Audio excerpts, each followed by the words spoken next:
Hello and welcome to Inspire Me Forward. My name is Lynda Watson, and I'm the founder and host of this sacred circle. We're now venturing into season 5, and this season we are going down the rabbit hole. Have you ever had those conversations without direction and with no goal in mind, yet you always seem to get exactly where you need to be? On a world of linear conversations tied to expectations and judgments, I find those conversations refreshing and rejuvenating. I call them soul conversations, where my heart and soul is speaking with another's heart and soul. The magic I find in that space is profound and always heart expanding. So, let's head down the rabbit hole of today's episode and look for what we don't know and learn what we never imagined.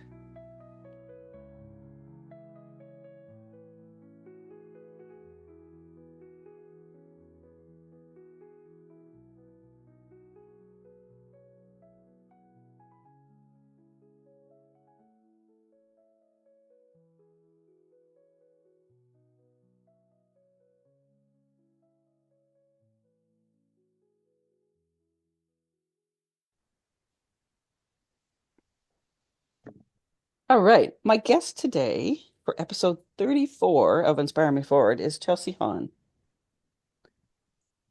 We titled this episode Witnessing and Withing.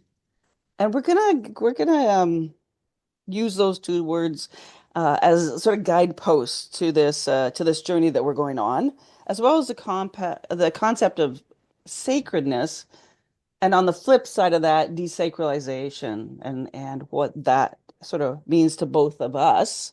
And just see where we go from that. We might touch on those and then find a path or a fork in the road in our rabbit hole and go other ways, but we'll use those as guideposts. Chelsea and I met on a storytelling course that we both took with people from all over the world, and it was phenomenal. We did it through Emergence magazine, so shout out to them. And we happened to be in a breakout room together, and I think we just sort of connected in that way. And I thought, who is this lady? And we've connected since and had a very deep conversation. So we thought we'd continue that energy and bring it here. So, Chelsea, I'd love if you just take a moment and introduce yourself to our audience. Thanks so much, Lynda, and thank you so much for inviting me to be part of this. And I just want to take a little moment to say that I love the title of your season of podcast, Down the Rabbit Hole. I really love that expression, and so thank you so much for inviting me to help you kick it off. Just a teeny little bit about me. I will share that I'm joining you today from my home that is in northern British Columbia, Canada. And I just want to acknowledge the Lheidli T'enneh, who are the caretakers of this land, that I am so, so deeply grateful to be living and learning on every day. And in introducing myself, it's kind of it's a tricky thing to introduce oneself, but I just want to share perhaps a little bit about my deep passion for stories and storytelling. This came about for me in my childhood. I was the child of two very wonderful storytellers. My father, he was a masterful teller of the invitational story. He could draw you in with a rich tapestry, which was created by his words. And my mother was the keeper of familial stories and also the purveyor of cautionary tales. And together they created in me this thirst for stories, and they cultivated and I think were so integral in nourishing my lens for noticing stories in the world. And that's something I'll always carry with me. And as a child, the land was really alive. Every mountain, every tree, every stream, every blade of grass that I encountered, it held a story that just beckoned me in. And I think my childhood was so much less human centric than my later years and my years now. But feel like I'm always trying to go back to that place. And I want to lean a little bit on Thomas King, and he does a really wonderful series of stories. It's also a book, but you can listen to him orate his stories live on the CBC Massey lectures called The Truth About Stories. And he talks about stories being all that we are and that they are dangerous and wondrous things. And I just really lean on that every day in my life in this practice that I'm trying to cultivate, as someone who loves and it feels beckoned by stories in the world. So thank you so much for having me here today to just go down a rabbit hole together, and I think we'll weave some stories. Absolutely. And I love that the different kinds of stories, the invitational and the familial and the cautionary, and just what are the stories that we're hearing? And somebody asked me recently to describe myself beyond sort of my labels. Yet I bring in another label, but it felt really close to my heart. And it was a bringer of stories. And that really sunk for me. It's like, and I spoke from my heart for that one, but it was, yeah, like we're all bringers of stories if we let ourselves be. And if we don't sugarcoat them and make them unauthentic, but if we really speak from the heart, we are all bringers of stories. And it's our stories that connect us. It's the strands between our stories. It's the resonance. It's the, oh yes, I see myself in that story. And it's that resonance that draws us together. So thank you for bringing that up. What a beautiful way to get started. Um, so before I give you the floor to maybe tell us a bit more about yourself, um, I have a question. So I have 20 reflective questions that I ask my guests to choose a number, and I give them the question. I give them a day or so to reflect on it, because I don't want to spook anybody and just throw a question at them. And I always give them the right of refusal to choose another number. Because some stories just are personal, and we're not ready to share that story yet. So, but Chelsea went right in there, and so she chose the question, and the question is, what is a no that you've been postponing? And Chelsea, I'll leave it over to you. Oh my goodness. I loved that question. At first I was a little bit floored. I was like, oh wow. But I decided to stick with it because there was something really calling to me. And I think what it was too is that question is it wasn't like a what is the yes that you haven't gotten to? It was like, what is the no? And that to me was like this invitation of refusal, which I really love, because I sometimes wonder if we are very practiced in refusing. But also there was a little bit of grace in that question around, what is the no? What is the refusal that is being postponed that maybe you aren't ready yet? And I thought a lot about it, and this is one that is kind of like it's a conundrum for me, and it's a little bit tricky, and I think it's one that I'm going to continue working through and thinking about. But for me, it would have to be like disconnection or maybe some detachment from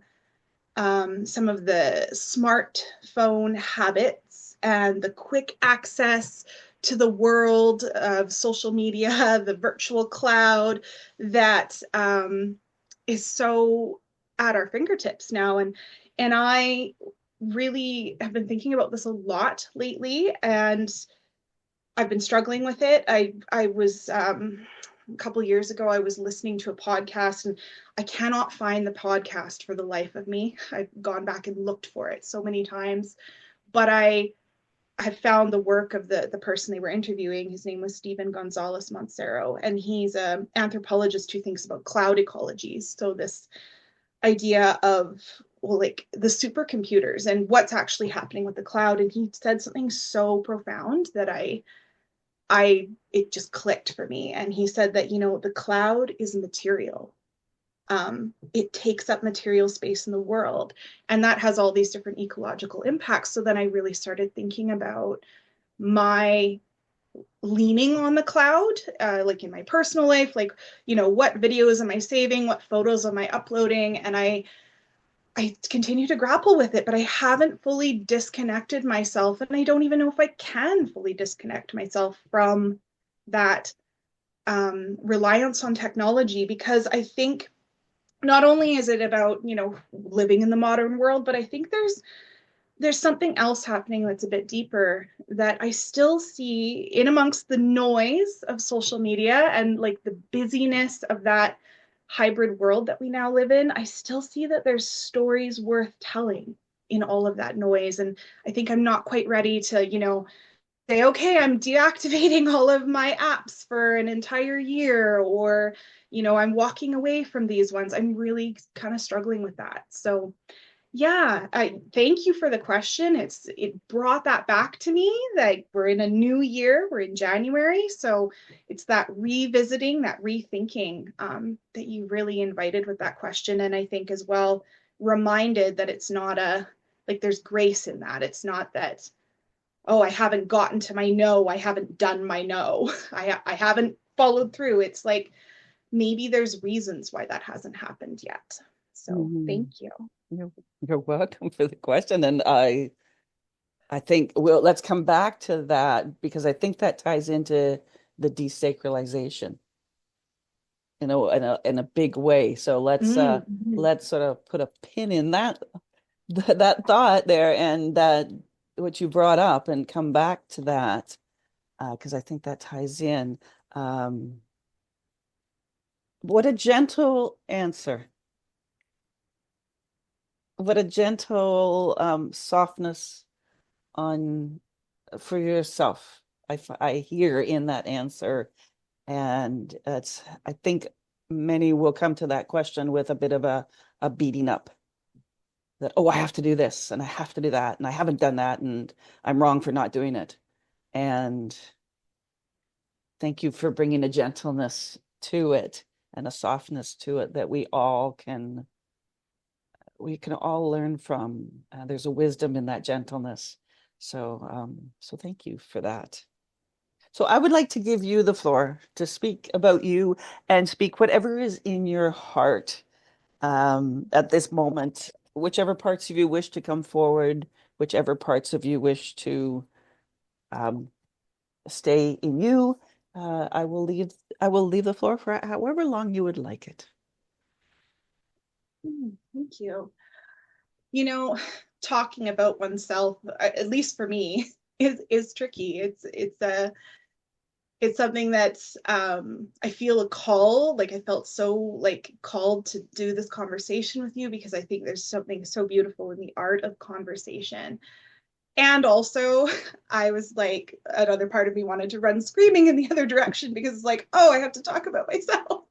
Um, so, but at the same time, it's prompted a lot of reflection about like, what do I want to put out there in the world, and what do I want to talk about? And I think maybe a way in to talking is a little bit about maybe some of the concepts or the words that I've been playing around with for the last little while, or that maybe not even playing around with is the right term, but what are some words or states of being that I have been attending to because the world, the land, um, this place where we are right now in this state of consciousness is asking me to attend to. And I think that there's like this word that has defined the last decade of my life. And at first, I was really resisting it. I was really pushing back against this idea.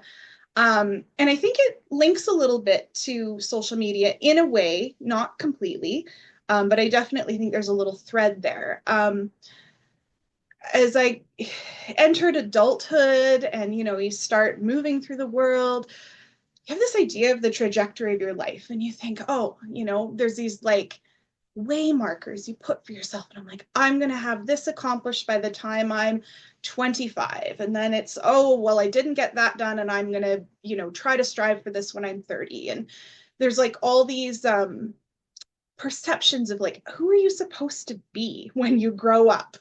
And what I learned and discovered and was really frustrating for me is that sometimes you don't meet that goal, or life doesn't unfold in the way that you think it's going to unfold. And then I was reading something one day and I can't remember what it was. I just remember this word stood out for me, and it was the word liminality. And I had never come across that word before. So I had to know more about this word because it was just coming at me, and it was gently insisting that I pay attention to it. And that word liminality means like the in-betweenness of life, like from one state to another. And I realized that that was really important. And I didn't like that feeling of knowing I was in the in-between. I really was frustrated. I wanted to be from point A to point B. I wanted to feel accomplished and like I had gotten somewhere, and, something you can post on your Facebook wall and feel like, oh man, like I'm doing something right. And that wasn't happening. And I started to just, is there something wrong with me? What's happening here?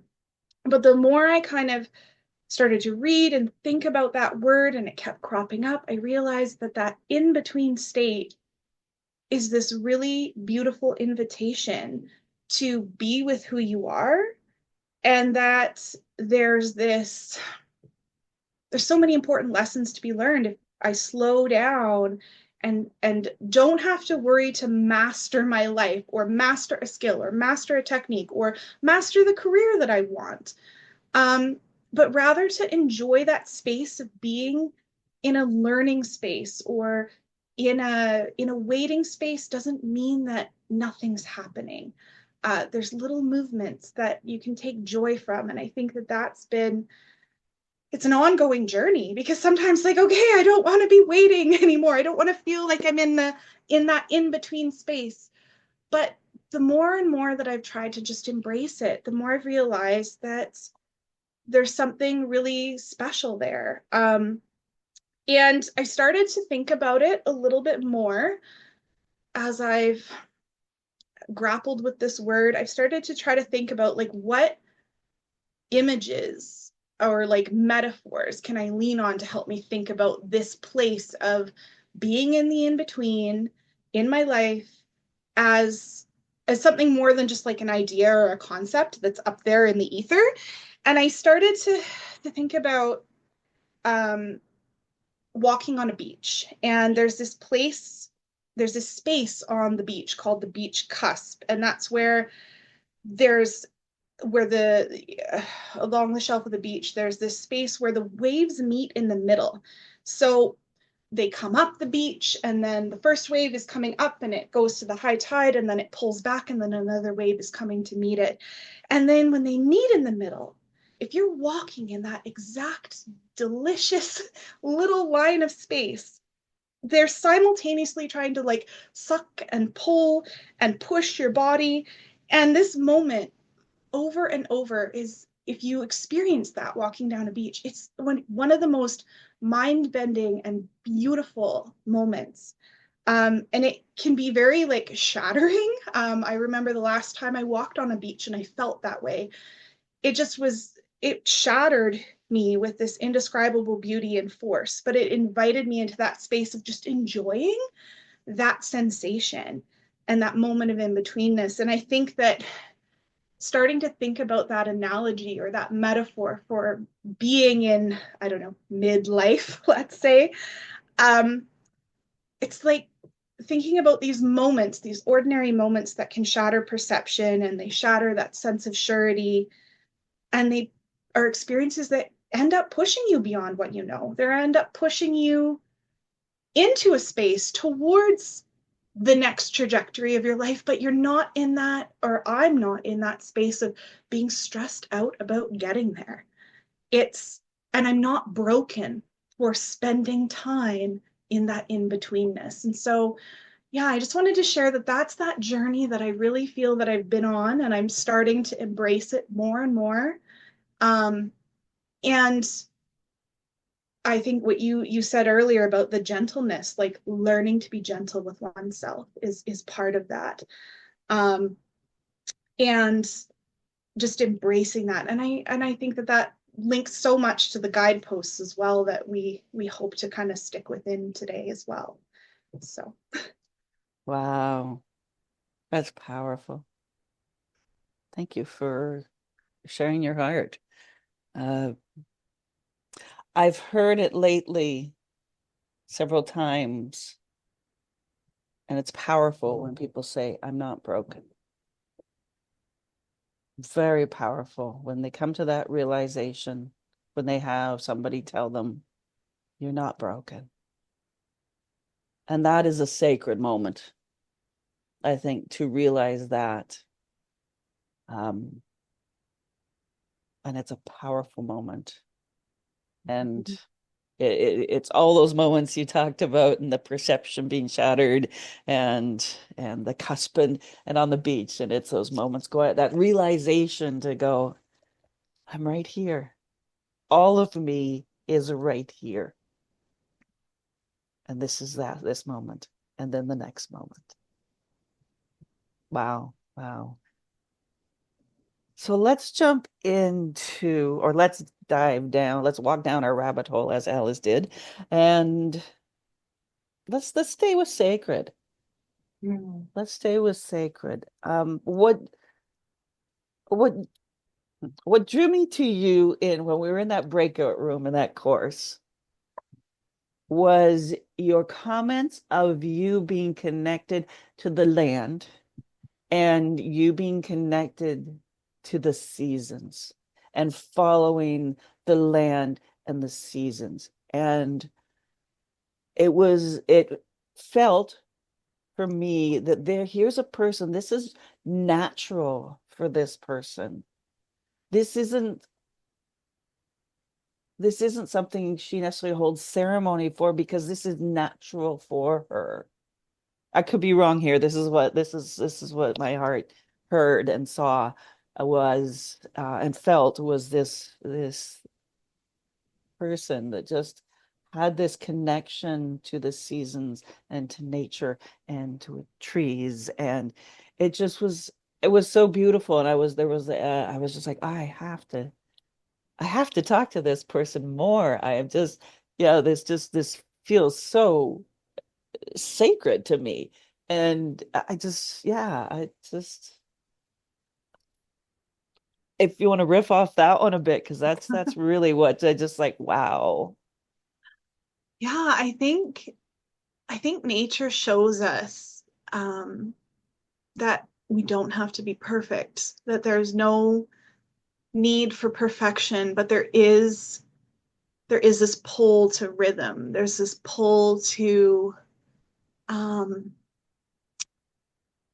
like this pull to knowing what's right in this context, and it is something that I definitely try to attend to and be really conscious of in my life. And there are times where I feel very disconnected from the seasons, because I let that busyness, that noise get in the way, and then I'll feel like something's missing, something is not right, and I have to pause, and I will stop what I'm doing and just look, and I'll be like, I missed something, happened here in the land. And that could even be something as simple as my backyard, going out into my garden and noticing, like, I missed 2 weeks of movement because I was so busy scurrying and hurrying in that human soup of the everyday, that I not that I'm not connected, but I didn't attend. I'm still connected. I'm still nourishing that space and that relationship. And sometimes I rush too much, and so then I bring myself back, because is there I think there's wisdom in each season and in each rhythm the earth, that in every part of the world. So where I am is going to be a unique wisdom and a unique set of gifts that is offered back to me and to others who live here versus where you live or versus where any of our listeners live. And it's really, I think, so important to just allow space to slow down and ground our bodies with the land. And it doesn't have to be something big. It doesn't have to be, a huge ritual every time. I think it's this, just this careful attention to where we are right now. And I know that for me, the reason why, or probably one of the reasons why I am able to do this and why I have cultivated this, is as a child, I was given a lot of time, a lot of ample time to be on the land with my parents, or even just without my parents. I was of a generation where you went outside when the sun came up and you went back inside for dinner when your mother called you when it got dark. And I spent a lot of time just being really connected to those little places.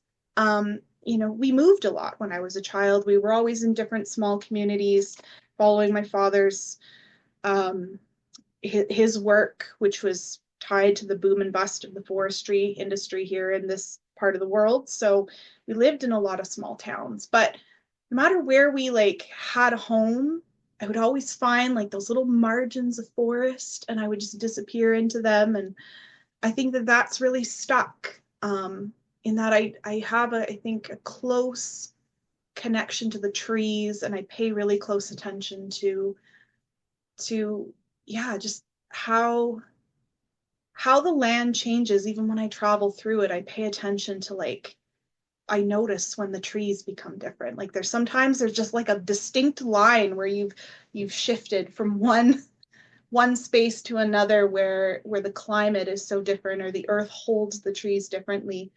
And yeah, it's that's a really simple little thing, just noticing with my eyes, and then uh placing my feet on that. And um it's a simple, but I think a really complex practice at the same time. Absolutely.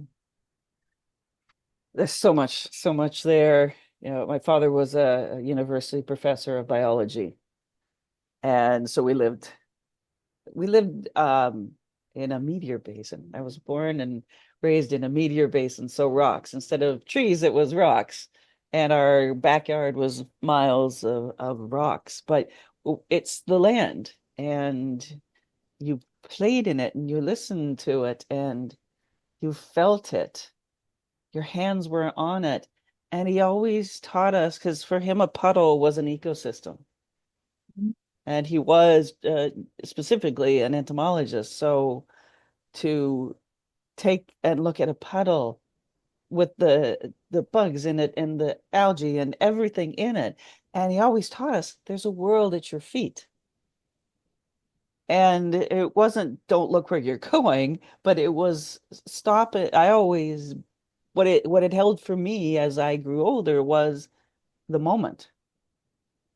There's a world at your feet. There's a world in this moment. This very moment, there is a whole world. There's a whole quote unquote, using quotey fingers here, an ecosystem that is there for you to observe and learn from. And and we talked about sacred, but I didn't grow up, and I'm guessing you didn't grow up using the word sacred. It just was, and it just is. I think it's sacred as a word that we've all put, as humans have put to it, and as a way to celebrate it, as a way to bring us back to it, because we're taken away from it. I think if we live in it all the time, it's perhaps not as necessary to bring us back to it. And your bit about or what you talked about earlier with the social media and the cloud and technology, and I see that as often pulling us away. Yes, there's stories in it, and yes, there are little strands in it that are we can find those that resonate with us. Our course that we took was online, so there are pieces of it. But yeah, I'd love to, play with that. Where does that desacralization come from? Well, I wonder if it's about like as well, like the kinds of stories that we choose to tell with a medium. Like when we look at land or when we are with land, I approach it and you approach it in that, that space of sacredness. Like there is a world at your feet. And the world at your feet, I think you can approach it in different ways. The world at your feet can be a space for curiosity and wonder and spending time with. And um, it can be a chance to extract, a chance to dominate, a chance to take what we believe is ours from that. And I think that so for me with social media and these invariably the world is moving towards that blended world of AI and hybridity, and there is that that huge risk of that lack of or that break, that that chopping, so that we lose the sacredness and it does become this very human controlled. And I think like there's a danger in it, like thinking about back to Thomas King, who just was so impactful for me. Like stories can be dangerous. Like we can tell ourselves a particular story about the land that disconnects us from it and makes it not sacred. And I think that that's a really careful and cautious line that we as a human collective species, um, who do have so much dominance on the land, we have to hold that and think about carefully. Because I agree, like I didn't call it sacred growing up, but yeah, you felt it. Mhm. And my my hope is that future generations will always also feel that connection. Like Craig Foster in Amphibious Soul, he doesn't call it sacredness, but he calls it the wild mind. He calls it that wild connection, and his process of rewilding himself was really interesting to read about. But he made a lot of choices, careful choices when he did that, Mhm. and it makes me think a lot about the choices that I make. Every day to commit to holding room for sacredness, Mhm. leaning into sacredness. It, I don't know. what's coming to me here is that sacred is a feeling. It's not a Mm, thing. It's not a, yes, it can be ceremony, but in that ceremony or in that ritual, it's a feeling. mm-hmm, That feeling of wonder and awe and familiarity, a resonance. I mm-hmm. mean, the list I think could go on and on and on, but it is that feeling that we had, and I both had as children of finding that, I know I use it all the time, the feeling of home. It's Mm-hmm. just that, then every time I use that word when I'm speaking to people, you could see a change in their face. And you can see the change in somebody's body when you're going like, let's go home. I mean, and I understand home isn't Mm-hmm. the same for everybody, but there is a word, and I think there is a seeking in all of us to find home in Yeah, from I whatever we've been agree. I think through it there, and that is nature. mm-hmm.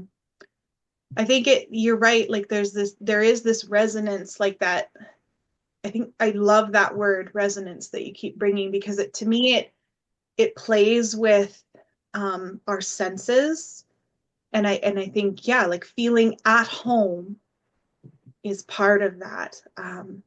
Feeling connected, you know, um, I wonder too if it's this, because in our world we're so used to being human centered that everything is about that human to human connection all of the time. And that does matter. Human connection matters. And also, um, we have these predetermined ideas of whom we should be connected to. Who is family? Who is home? And maybe not for everyone does that look the same, but we've been told the story that it's this particular way. Your family looks like this, your home looks like this. And I think what land does when we connect to it, it sends that resonance, that frequency that invites us home in the connection that is right for us. We know who we should be with when we're at home, where that matters to us, and whom matters to us in that moment. I think that land kind of like pushes back against the boundaries that we create for it as humans. I think we're really great at creating boundaries and borders, and I don't know that the land sees it the same way. I don't think that, Wow. I think we create so much of that for ourselves. And I wonder about like this concept of width, the resonance, and I'm riffing here. And I was I'm just gonna thinking, go into a thing, so yeah, like that's the awesome. withing is like, I wonder about, because you've brought up the word resonance, and I wonder about like responsiveness. Like, how is land in a conversation with us, inviting us to say, hey, in whatever that looks like for each of us, and like, how is land communicating that to us, and saying, I'm with you, we're here together. Yeah, I think it would be really interesting to think about the ways that land has that conversation, and how are we attuning to that, right? Like, picking up a resonance is tricky, Mhm. especially in the midst of noise. Yeah, I don't The know. noise, the busyness, the need for The stillness, and expectations. many books we both read and podcasts to listen to, it so much comes back to stillness and which Mhm. land is, unless it is having to release pressure like a volcano or an earthquake or having to do something to readjust itself, land Mhm. and nature is still. I live Mhm. in the world of horses, and you see, human-centric movies show horses galloping along and moving and all the time. But if in reality, a field of horses that is safe and not threatened, most people find it very boring to watch. But in that, once you get away, once you get beyond that human need for movement and busyness becomes this stillness that is beyond time, it is beyond thought. It just is. And I have sat with horses and had time fold in on itself. And it's just disappeared. And there just is. And that's because of the world I live in with the horses, but it can happen with trees, it can happen with a brook, it can happen with the wave. It is this stillness that not just sitting for 5 minutes, but that's a good start. But it's this deep stillness. And to me, this concept of withing, and I think we're onto something here, but is that's a big part of withing is being with in that way. Yeah, you make me think about, so I'm glancing out my window here, and it's just begun to snow. And it makes me think about winter as this. So in the part of the world where I live, winter is a very distinct season. I know that not everywhere in the world do we have seasons in the same way, but here winter is a very particular state, and it is we can have a fraught relationship with winter because sometimes movement, as you noted, humans crave movement. We need to move, and movement is distinctly harder in the drifts of snow and in the cold and in the dark that enfolds. And I think that winter is this beautiful place to invite us to be still. And I love more than anything. I always, I love the summertime. I love the spring. I love the fall for all of the different reasons that each season brings something special, whether it's the harvest or attending to sprouts or just the laziness of a summer day. But winter has a special place because in that, in this world that is the daylight is so short, and if it snows like it does today, you can go for a walk and there's an utter stillness that envelopes you that has a particular resonance. Mhm. There's stillness at all different times of the year, but winter during a snowstorm is, or I wouldn't even call it a snowstorm, but like snow falling, it it envelopes you in an invitation to move within it, but even your movement just kind of has this sacredness to it. Because as you walk, and yes, there's sound as your boots crunch against the snow, but there's a softness to it, and everything is just held, I would say enfolded. And you can see, I think when you slow down in that, you're invited into the stillness and you see how much life is there. You can notice the tracks of the rabbits and maybe the wing falls of, I remember one time I was walking and I saw this strange pattern in the snow, and it was the wing falls where an owl had come down trying to strike and get a mouse, and you could see Mm. just the wing beats on the snow. And like, what a beautiful moment. You can't capture that. You can't will that to be. It's the very organic, um, beyond, like you said, like these are these moments that you can't predict them. The time becomes this playful, almost immaterial um, resonance in and of itself as the land is inviting that. And I just, yeah, there's something about with and sacred that for me right now is becoming very present. Um, I like that. With and and sacred it together. is in Yeah. other times of the year. Absolutely. Yeah. Yeah. It's, Well, it's I think you really say special.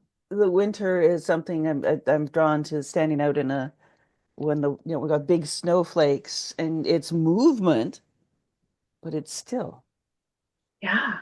And how can we actually mimic that and have, and I guess similar to Tai Chi and Qigong and things like that, where it's a movement, but it's still, and rain, it tends to, you can hear it and hits the ground, but we're with it, we're with snow, but we're with it without noise. Yes. And it's Yeah. yeah, it's different. It's so softening. And I wonder about, yeah, like that softness. I think it invites us to contemplate differently. Like, what an invitation to unravel Absolutely. those bits, Yeah. all the busy bits. You can't be busy on a day like today. Like, I look at this and I was like, I won't be busy today. Yeah. I'm Yeah. A gonna move. conscious choice not to be busy. Yeah. Yeah. Um, Still going to move my body, but it will be different, yes. in Yeah. I will response. move slowly around the house and I will not rush and I will be in that liminal space. And so Mm-hmm. how do we, I guess, and I'm cognizant of time here and I want to bring in witnessing. And I think Mm. witnessing is, I think of course it's perfect because I think our order of guideposts here that we've met along the path of the rabbit hole have been perfect. Is how do we witness this in other humans? I witnessed it in you when we met Mm. first. I witnessed this this human that just had this aura of of of a wholeness to her that just that I was like, oh yeah, this is beautiful. And I witnessed that. And the witnessing is again, I think it goes back to that resonance. But yeah, what are your thoughts? Like witnessing is something here. There's something in that. It's yeah, it's a very feel like we need a whole other session I almost. think there would be a part two. Um, I feel like it, yeah. Um, I think that one of the things that happened to me when we were in the course together, because each week there would be, different small breakout rooms, and I think it was the last week, I ended up in a breakout room with three other folk, and it was really interesting because, of course, we're from all different parts of the globe, and we each shared our stories and whatever we felt called on in that moment. And I shared a story connected to the land and something I had witnessed happening on the land, and I just shared it out. And two other people in that group, they also had had a similar experience with the land, and with this particular plant on the land.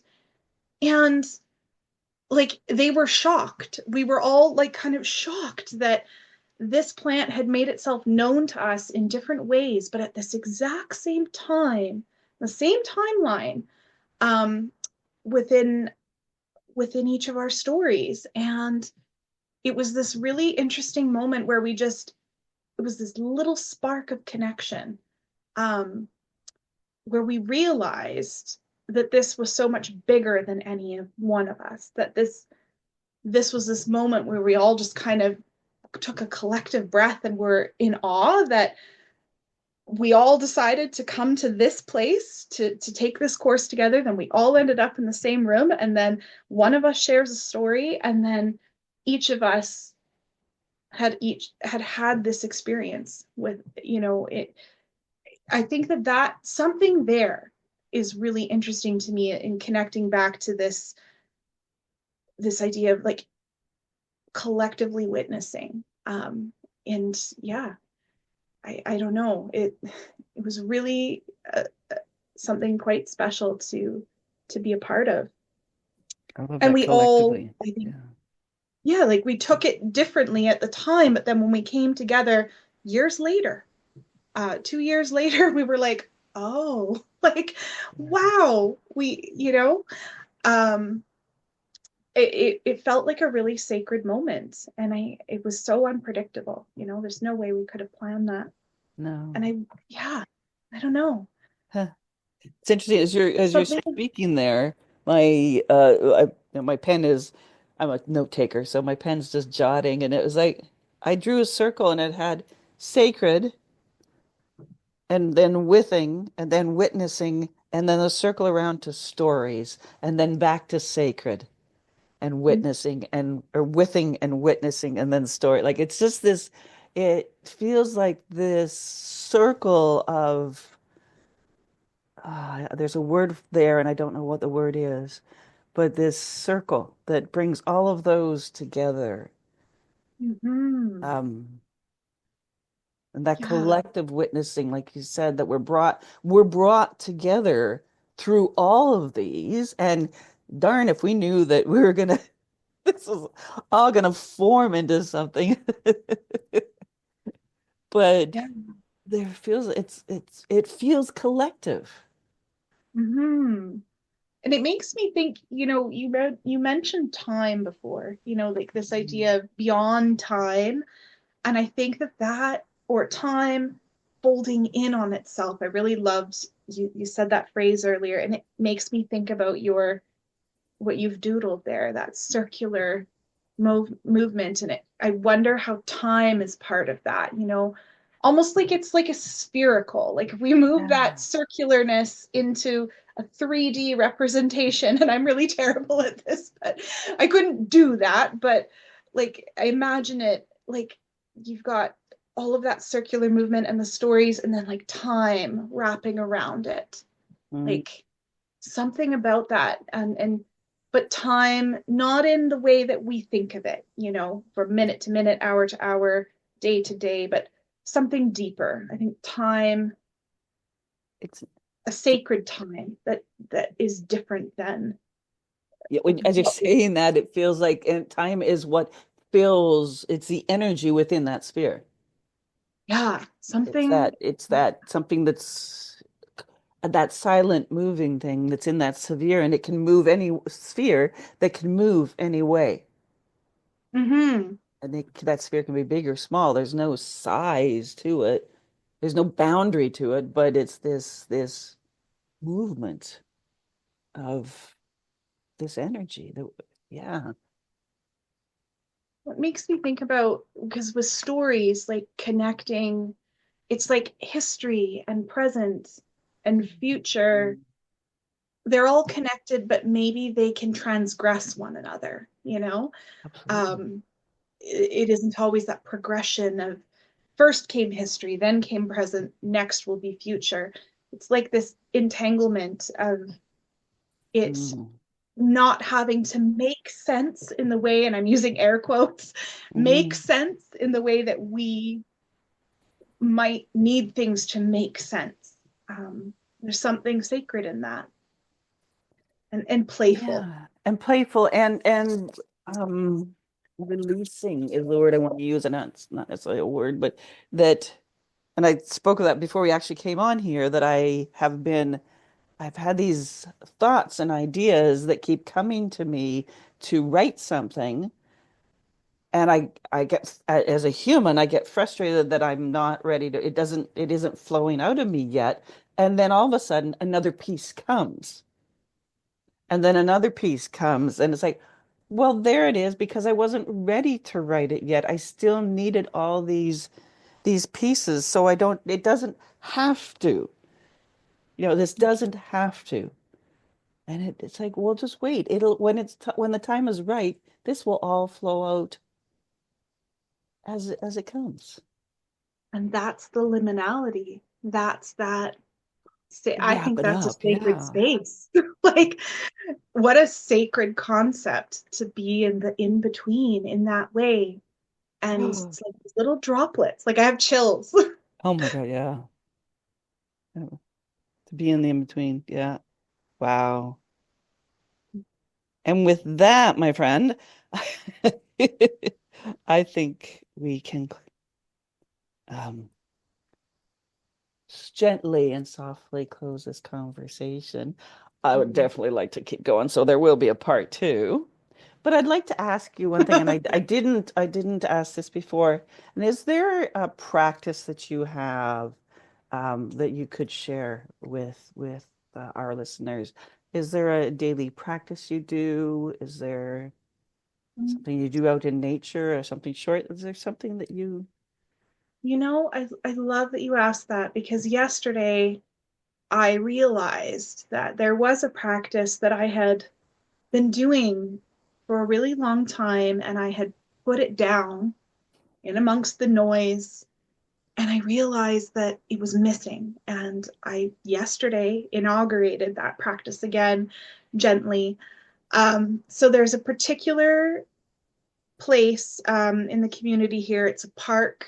It's like hiking trails that walk along the meeting of the two rivers here, and it's a little strip, a little margin of cottonwood forest. And cottonwood is like it's a tree with a really fractious relationship. If you're a property owner, because they often are prone to blowing down, and they can they're these beautiful wetland trees that often are perceived as being kind of like garbage trees, but they have many sacred and traditional uses that they gift to us. And so on these trails, I used to walk them at least a few times a week and just breathe and notice those seasonal changes, really closely attune. And I would always take there's many different trails that go in many different directions along this kind of this marginal area between the river, and then there's mills right on the other side. So it's this really interesting little place that's right in between industry and then water and then like life, the water of life.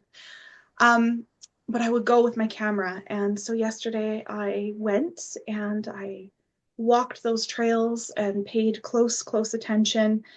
And I was starting to think about, as I continue this practice, and it's such a familiar, close place to me.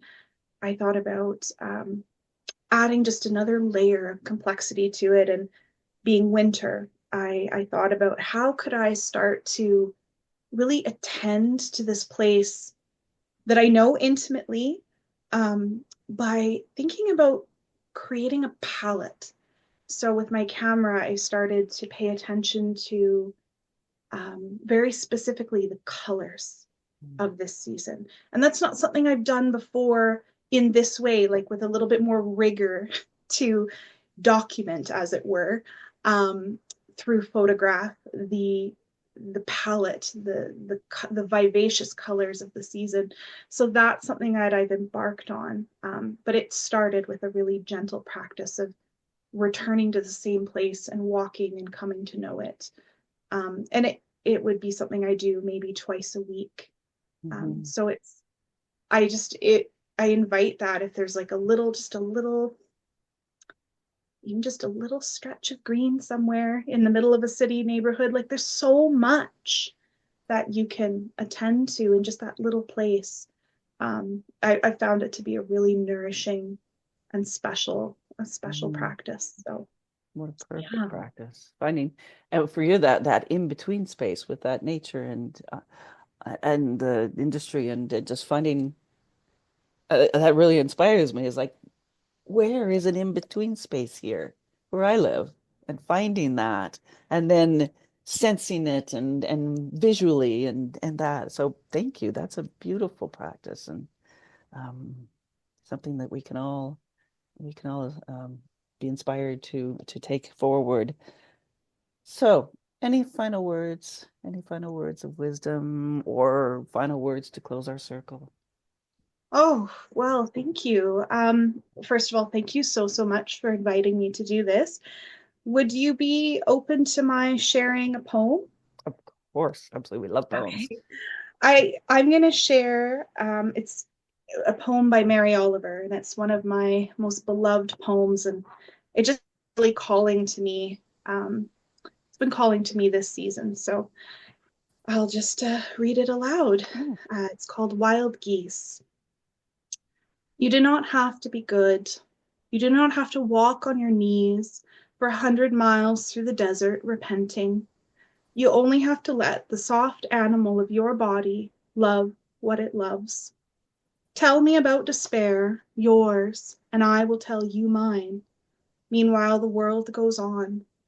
Meanwhile, the sun and the clear pebbles of the rain are moving across the landscapes, over the prairies and the deep trees, the mountains and the rivers. Meanwhile, the wild geese, high in the clean, blue air, are heading home again. Whoever you are, no matter how lonely, the world offers itself to your imagination, calls to you like the wild geese, harsh and exciting, over and over, announcing your place in the family of things. What a perfect poem for the perfect ending. Thank you, Chelsea. Thank you for your time. Thank you for your beautiful heart, your sacred wisdom. And I look forward to speaking to you again. Thank you so much.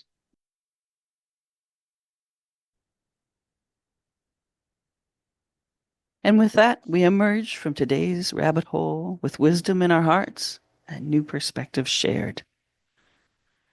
Thank you all for joining us in Circle at whatever moment in time you are listening to this. There are ways you can stay tuned and stay inspired. Join our Facebook group, aptly named Inspire Me Forward. Subscribe to our YouTube channel, Lynda J Watson, Inspire Me Forward. or find us on Apple, Spotify, or Buzzsprout. Please consider sharing this episode, or as we like to say, share it forward. You just never know who needs to hear the words shared here in this sacred circle.